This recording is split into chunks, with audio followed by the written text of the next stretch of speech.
Firecracker. Yeah, man. Tauri munonzani. Inini ninoitwa Firecracker Troublemaker. Yeah, man. Okay. Chimotorera ka freestyle timonyatso kunzwa. Freestyle. Yeah, man. Yeah. What yeah man ichi? Yeah man ichi. Apeka kahitika hoza. Ayo ama ki. Nomsha hoza. Munhu wese anoda kushanda zvinobatika.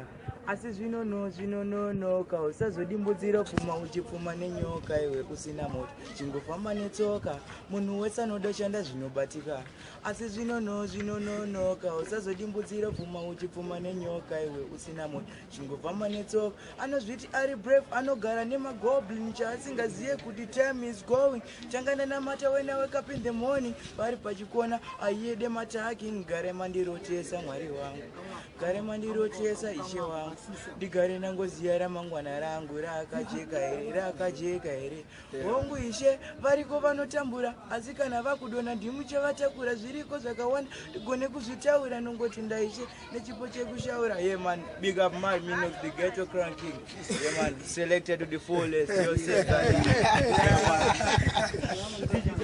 saka titaure Firecracker stare kunonzani stare mwini ndinonzi Bruce Dylan Msonza Bruce Dylan Msonza. Kore kuti Firecracker rakazoyesa. Rekuti Firecracker that's true name. Rekuputika. Kuputika pangoma. Pane vamwe rungoputika Christmas but ndi kuputika January December. Mafeka nokuputika Christmas ne New Year. Original ndini. Makatanga rini kuimba? Last year it was 2014. Munani? January. Okay, saka mane gore man. And then 21 years. And mune manamba mangani? Now 56 matrix. Oh. Njadipere machuni acho. Aiwa machuni tukupai. Chimbo sikumira tikutowedzera mamwe musoro pewayo. Okay, chimbo tamburira futi ka freestyle.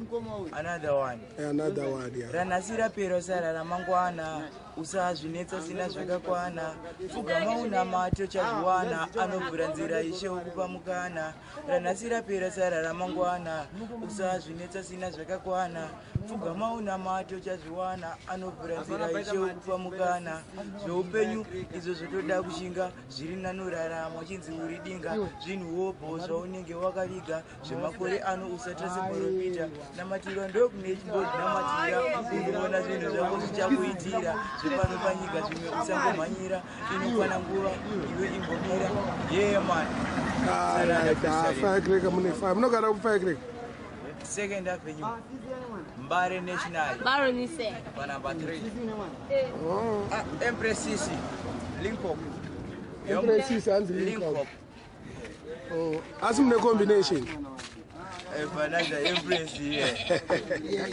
Paka Empress another asina kurova ndiani rova rimwe ka 1 minute chete ka 1 minute of fame handiti wakati une 11 manhamba wakarova 2 chete rova kamwe chete 1 minute aiwa kuda moto wacho kane moto kacho wezi namba ida ada kuiswa pa internet choro rine moto ndinofamba negiya ombe pamangoma marasta giya ombe pamangoma ndinochimhanya fasta zvinoda ndakabatwa anotangotenderera pastage secluster mafia giya ombe pamangoma marasta giya ombe pamangoma ndinochimhanya fasta zvinoda ndakabatwa anotangotenderera pastage secluster giya randofamba naro nderebhugadi ndokwatisa makuseni kana masikati ane nharo ngaiti ataure zvikati hapana anonetsedzana neni pasimati nekuti Empress ndoremangoma amwe voice lako irindere goma uchimanya shona kana nechichoma ndofamba negiya ombe pamangoma kurinoda zojamuka pageto mbiri yetofamba kusvika Soweto shuta nondikunda inini manyepo chipo changa chinhu chakapera sesipo shunondo chimhanya magiya ndesa 1 mageto youth of artisisi watagwa ndakachimhanya paka uyo pafari yera ndekubona Empress City to the fullest ndikuya gore rino ya watch out watch out vakazoleka kushoka muzviro abaenda Hatatande, nobody. Me no scare nobody. Me better than them. Me harder than them. I am narcissist. Let me tell them. Let me show them. Become my own style standard. Yakapenga. What's in body? Introduce yourself. Vari kuzikanwa, mukuzikanwa. Angoma muri mazera. Amen.